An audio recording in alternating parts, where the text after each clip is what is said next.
Hey, thanks for joining us here.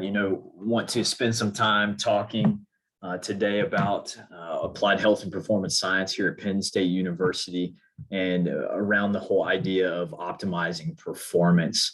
You know, um, really appreciate the opportunity to spend some time talking about this department. Certainly appreciate and respect everything that Penn State Health does and will continue to do for obviously Penn State, but also us as a community. So Dr. Stevens and his entire staff, thank you so much for having us today. Anytime we have the ability to talk um, about what we're doing, especially as it pertains to working and developing athletes, keeping our athletes healthy, we're going to take that opportunity. So we're super thrilled and thank you so much. Today, I want to spend some time giving some context about what our department is, our Applied Health and Performance Science Department. I want to talk about what is performance, and not just within the lens of sport, really, or physical activity, but just thinking about performance. And it is a big developing kind of field, but we want to explore what that means. And it may be slightly different for everybody. I want to move on also to think about the idea and the notion of what high performance is. And a big word around that is going to be consistency. It's not going to be solely the fancy things. It's going to be just being consistent in a lot of our simple things. And then finally, I want to explore some different practical applications that we as people can, explore around the world of performance. Okay. So with that being said, just to provide a little bit of context about our department is Penn State Applied Health and Performance Science. And it's extremely unique, especially as it pertains to a lot of sports science units around the country. In the United States or even around the globe. Performance science and sports science have really taken off in the last 10 years in elite sport because of the prevalence of data, of information, and using that information to make decisions. Our department is so unique because it combines health and great behaviors and habits around health with some of the performance science. This was birthed from our athletic director, Sandy Barber's initial ideas at a previous institution that she worked at, where she really placed a massive emphasis on the high performance model. And we're going to talk a lot about that today and what that may be. But essentially, a high performance model is an interdepartmental collaboration across a bunch of different units, from athletic training to strength conditioning to sports science to performance psychology, breaking down the walls, the silos that exist, and making sure that we're solving problems together. Okay. So we have applied health and performance science. And the way we define that is we start with the health. And here in a second, we're going to talk in depth about this, but applied health to us is just making great choices, habits, routines, having great wellness so that we can stack performance on top of that. And then performance science is the side that it has to do with our technology, our data, some of the fancier things that you may see around performance science. Okay, so we exist to drive high performance forward, but our primary goals are to learn, to innovate, and to share. So we have a small staff. We have 31 sports here at Penn State. So in order to scale to all the wonderful assets that we have around our campus, and even to some of our Commonwealth campuses, we need to have the ability to learn new things from science. What is science telling us? We need to have the ability to innovate and to even break that down to more usable moments and products. And we need to be able to share that to our stakeholders. To do that, we have 4 different groups. Just for context for how our department is set up, our first one is our technology systems. This is an amazing different branch that our staff member, John Fleur, he's our director of our department, what he organizes and he manages. And that's all performance technology related to tracking and monitoring, and providing us information. The next one is our data science branch. Anna Cruz runs this area. And within data science, we're organizing our data and managing our data to be able to make informed decisions. And we're teaching people how to, people around the performance community at Penn State, how to actually use that information to make positive decisions. And an important thing here too is we really want to stress using our data and information to inform decisions, not necessarily to drive decisions. We have fantastic staff, fantastic coaches that have been in the game for a long time. Our athletes are extremely intelligent about their developmental process. So we don't want to tell them exactly what to do. We want to give the information so that they can make an educated decision. Our next field or division within AHPS is our performance operations group that is run by Ed.D. Our performance operations group is basically just managing the day-to-day things that make things reproducible. So how we collect data, how we measure, how we analyze, how we test, the reasons why. That allows us to be consistent over time. And the final group, the learning and development group, is a division that I head up. And basically what that pertains to is how our student athletes develop, how they learn, how they grow, and how we can cater coach behaviors, how we can cater our practice planning and design to maximize that learning and development of our student athletes. Those four groups allow us to really reach a lot of different areas of sports science. Sports science is extremely broad, so this is our approach. This is just a quick look of what our lab is. It's two different areas. It's kind of a narrow facility, but we're super excited here coming up. We're going to have down here at the backside, we're opening up a brand new quarterback lab. It was a massive project here during COVID, but it's essentially a biomechanical lab for us to have the ability to reach and work with not only our quarterbacks here at Penn State football, but also all of our rotational athletes that rely on developing skill. Here's a couple more shots. This is Anna Cruz. She's working with an athlete on a force plate, which is a bilateral plate that has two force plates here, so we can look at asymmetries. And essentially what this is a fancy scale. It samples at 1,000 times a second and allows us to see how an athlete is producing force. This feature here that Ed.D. is working, testing on an athlete, is our NORD board, and it assesses eccentric hamstring strength, right? Having the ability to absorb force going down. This is a good example of how we interact with athletic training, and Ray Champagne and John Fleury, we're doing an isometric mid-thigh pull on a force plate.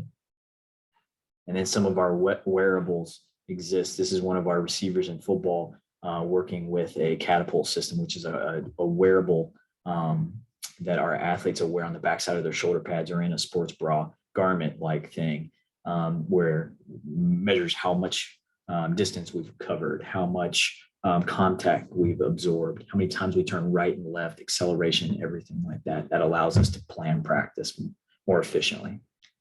And then finally, we sponsor an online classroom where we're continually trying to push out information around performance, around learning, around just maximizing health and wellness to our student athletes and coaches. We sponsor it on Instagram, on Twitter, and on YouTube. I can share that with everyone at the very end. So just to provide some context, that's kind of our department. That's where we exist. I can certainly, very open, we can answer any questions at any time, but that just kind of provide context where we're coming from, what we do, and how we really emphasize performance. Okay, so now what we'll do is to actually get into what performance really is, and maybe what's even more important for us is how do we maximize that performance for our staff, for our coaches, for our athletes, certainly. Okay, so down at the bottom, I have a quote that's been really resonated with me for quite some time. And it's just thinking, we think oftentimes about performance, and it's really easy to microwave things and want to do things too fast. And that's kind of us on a day-to-day basis. You know, it's really easy for me when I'm planning my calendar to put too many things on one day. So oftentimes I can overestimate what I can do in one day or 1 year in this quote, but can underestimate what I can do over the course of many, many days or many, many years. So that's kind of us in performance. We want to make sure that we're giving our athletes enough to do, and we're getting enough out of them in a developmental sense, but we're not giving them too much that we're going to have too much overload and actually slow down the process in the long term. So we can really do a lot if we think about it in a long-term lens. So when we think about performance and what that really is, I want you to think about performance as essentially the execution of a task, but it is essentially really complex, much like this ecosystem here in the picture, because there's a lot of different aspects to performance. There's a lot of different aspects and systems that are involved in an athlete. Much like this picture of a pond, I have organic and inorganic substances. I've got the water, I have fish in the water. I have a lily pad with a frog on it. Everything is interacting. The green plants are interacting with the sun, photosynthesizing, making food to grow. Certain animals are eating the food. The bacteria and fungus are breaking down dead organisms. And then we have inorganic systems that are just sitting there like the rock. Okay, so everything is interacting with one another. If we take away one, it's going to really impact another system essentially too. That's us as athletes. That's us as performers, coaches, people. We have so many different systems that work and rely on one another that it becomes really complicated. So for us, when we think about systems and athlete development, okay, we can think about it in this ecosystem lens where we have multiple different systems that exist independently, but they interact with one another.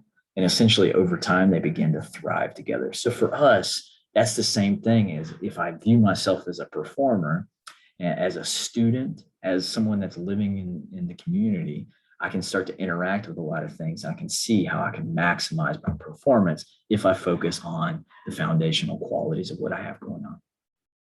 So that leads us to, what is the idea of high performance?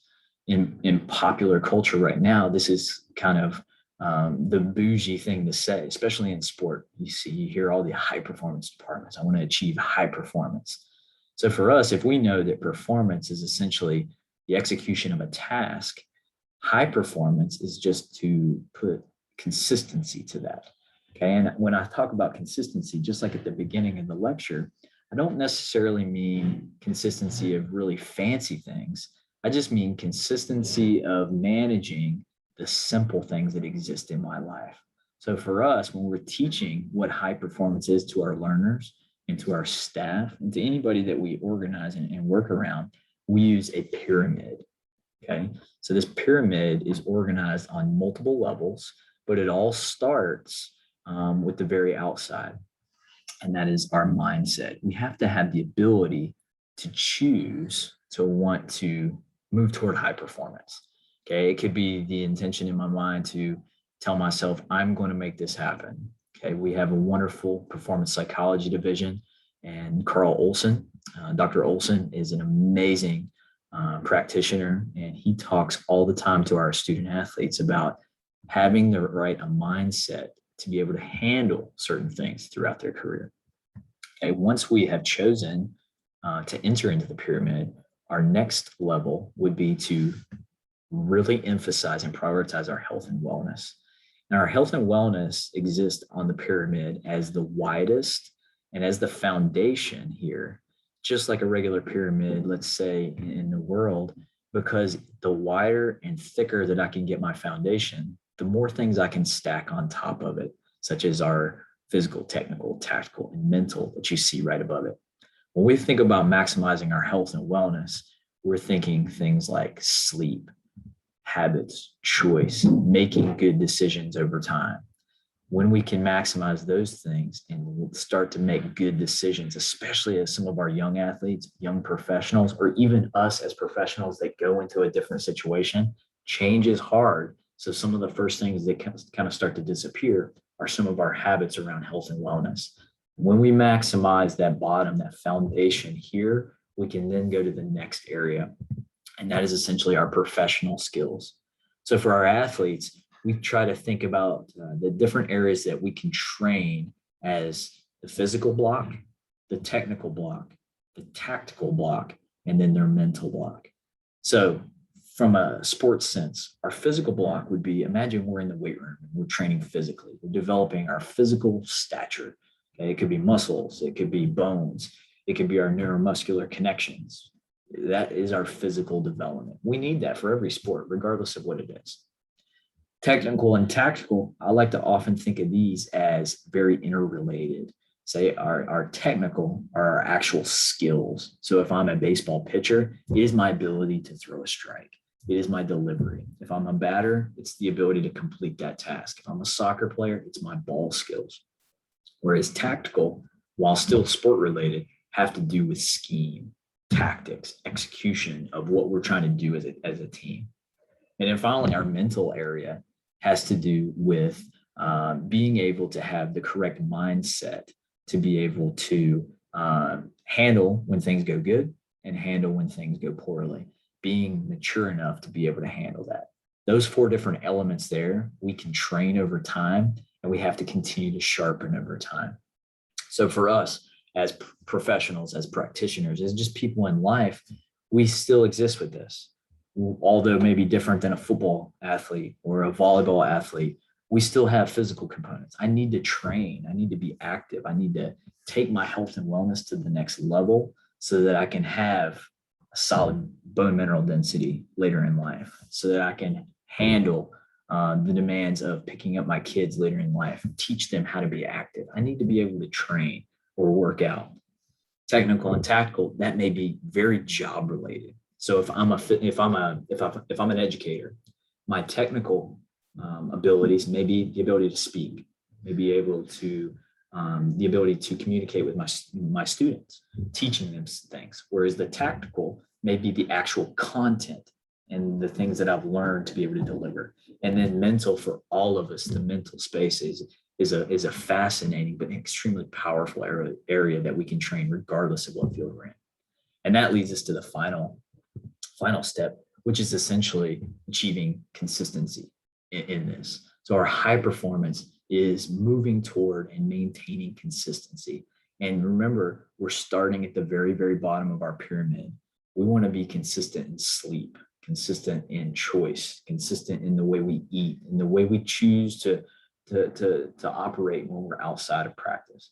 If we can lay down great foundations of health and wellness, and then we put in the work to train our trainables in the middle of our pyramid, we have the ability to be more consistent over time. And that's what we think of as high performance.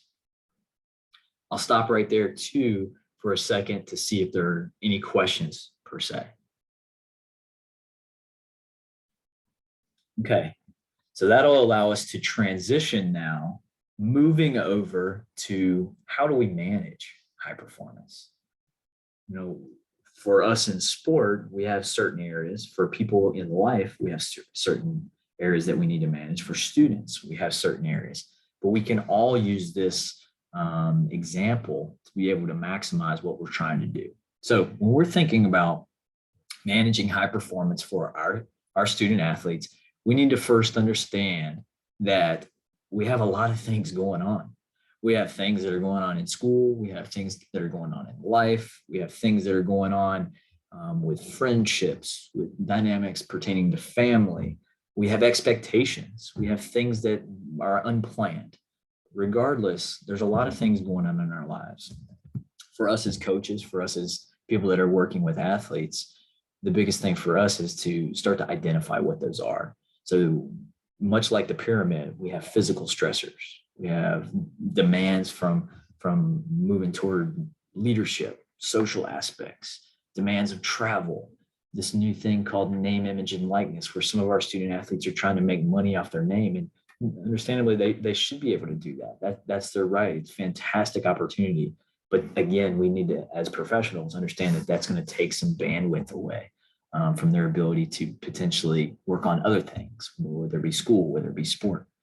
Certainly at a school like Penn State, we have extremely rigorous academic demands, spiritual demands, family demands. Our athletes get interviewed. We have to find a job. But regardless, our student athletes are really, really in the middle of getting pushed and pulled in a lot of different areas. So for us as coaches, we need to keep that in mind. And oh, by the way, as student athletes, they're still expected to graduate as well. So just like we talked about, we need to think about all these different aspects. Now, neat thing about it is there is some tremendous work out there that looks at some of data pertaining to student athletes and how injuries and illness exist across the academic school year. Dr. Mann and Dr. Ivy from Missouri, University of Missouri and the University of Louisville have done a lot of work as it pertains to football athletes and women's soccer athletes, and how injuries and illness potentially increase throughout a school year during times of midterms or high academic strain, or times when you have high academic and high athletic strain at the exact same time. And the reason is the body doesn't really interpret a stress from the physical side much different than it does the academic side. It sees it as a threat, and it upregulates stress hormone release, and it's working to deal with that stress. So because of that, something has to break. And in that case, injuries and illness may occur. There's also some really neat work from Robert Sapolsky. Dr. Sapolsky is a professor of evolutionary psychology at Stanford. And what Dr. Sapolsky talks about in his book, Why Zebras Don't Get Ulcers, is that zebras, I should say, typically only have a stress response when they're running away from a big lion. They don't worry about name, image, and likeness. They don't worry about what jersey number or what coverage we're playing. They don't worry about travel, academics, getting into school. All they worry about is eating and running from the lion. So when we're thinking about these things, it's really important for us to always be interacting with the different components, but also being fluid, understanding what's going on with myself. And then for us, we're thinking about all of our athletes and making sure everything works together. Okay. So how do we, as people, as coaches, as staff, as first-year medical students, how can we maximize our performance and push high performance over time? I have 3 steps for us to talk about, and we can open it up for questions after. But the first step will be to recognize that we are performers. Okay. The second one will be, let's handle the small things first. And then finally, we can explore some advanced options after that. I do like to start simple. I like to start with free things, cost-effective things. And then if we need to, we can go further, but let's start at the very foundation. So step 1, we need to recognize that we are performers. It does not matter if I'm an athletic coach, if I'm a kindergarten through 12th grade educator. It doesn't matter if I'm a fireman, a police officer, if I'm a mom or I'm a dad. I am a performer. And it's not selfish for me to take care of myself. In fact, it's the opposite. If I can take care of myself, let's just say I have a little 2-year-old at home, and it's really easy for me to pour so much into him that I don't have a lot of energy. Now, what happens is if I back up a little bit and zoom out, if I'm fatigued over time, I don't have enough to give to him in the long run. So if I can find times throughout the day, throughout the week, to give back to myself, to train, to be active, to eat healthy, to get enough sleep, then in the long run, I can give to him. Same thing with a teacher. I have to be able to read. I have to be able to learn, continue to grow so that I can help my students. Coaches, same way. I need to take care of myself so I can produce for my student athletes. Then their performance is then improved. So for us, it doesn't matter if I'm an athlete. Okay, I need to think about where I am at any given space. I'm obviously a performer, so I need to take care of my body. I need to improve. I need to grow so I can deliver. If I'm a teacher, if I'm a coach, it's the same way. And then in our case here, the more we can take care of ourselves, the more we're going to be able to deliver for the people that really rely on us. Okay. The next step would be to handle the small things. I mentioned a minute ago that I tend to like to start small, start free, if you will, in terms of managing and potentially changing or reinforcing a behavior. And then over time, if we need to, we can add some things that may cost a little cash or look to some more advanced things. But let's look simple first and find things that we can change really easily. So when we're thinking about the small things, a story comes to mind where that pertains to vehicle accidents. So a lot of times vehicle accidents occur really close to home. Okay, so they occur close to home. It's thought because we're so comfortable with the roads we drive close to home, then I may not see the car that's parked on the side of the road. I may not see the little construction that's I've driven by every single day because I'm just not paying attention. So for us, in planning my life, organizing what's going on, I need to be able to see the parked car sitting in front of me. So as I'm driving home, I need to identify there's a parked car, see it downrange, be able to adjust and stay on course. So that comes to scheduling planning. What does my schedule look like? What does my schedule look like for the week, tomorrow? What does my schedule even look like for the next 6 months or year? If I know that, I can create a plan. And that doesn't necessarily mean that the plan is going to always go the way I expect or that I can't adjust. But if I'm looking downrange and I'm looking for parked cars, I can really adjust that. My sleep. Okay. So sleep is really powerful for us. Sleep is one of the most powerful performance enhancing substances there is. It's free as well. So for us as performers, okay, as coaches, teachers, professionals, we can maximize our sleep by thinking about sleep quantity and how much I'm getting, but also sleep quality and the impact of having a great night's sleep. And I'm thinking about quantity. That's essentially, obviously the hours. We can go down a lot of different conversations about that, but essentially we want to get enough sleep throughout the night. We think 7 to 9 hours of sleep because it equates to certain sleep cycles that we get, but we want to at least get 7 to 8 hours a night. Okay. With our sleep quality, I want to really make sure that I'm focusing on my sleep environment. So how does my room look? It should be cool. It should be dark, and it should be quiet. I essentially want to block out all things that may stimulate my body. I want to go into a really restorative state. Next would be my nutrition.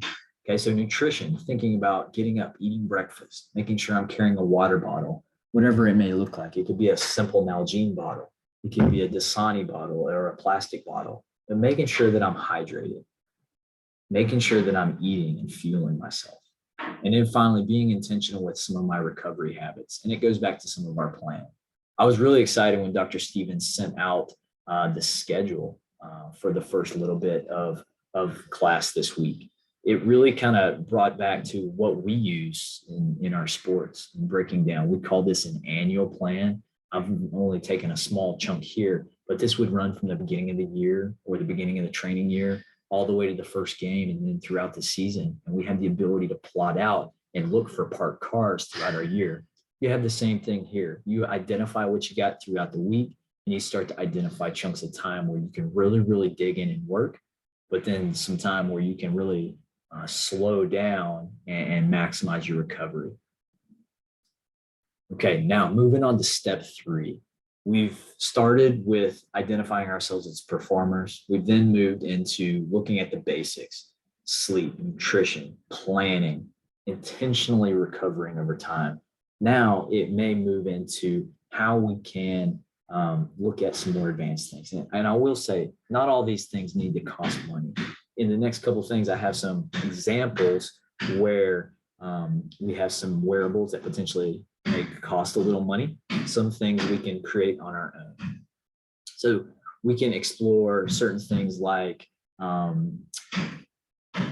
Apple Watch. Apple Watches are really common now. Apple Fitness is an app that they're coming with a small subscription fee. That's really neat. There's Sleep Tracker on our Apple Watch. Amazon has a product called Halo. There's Whoop. The Aura Ring is extremely comparable to the Halo band and our Whoop.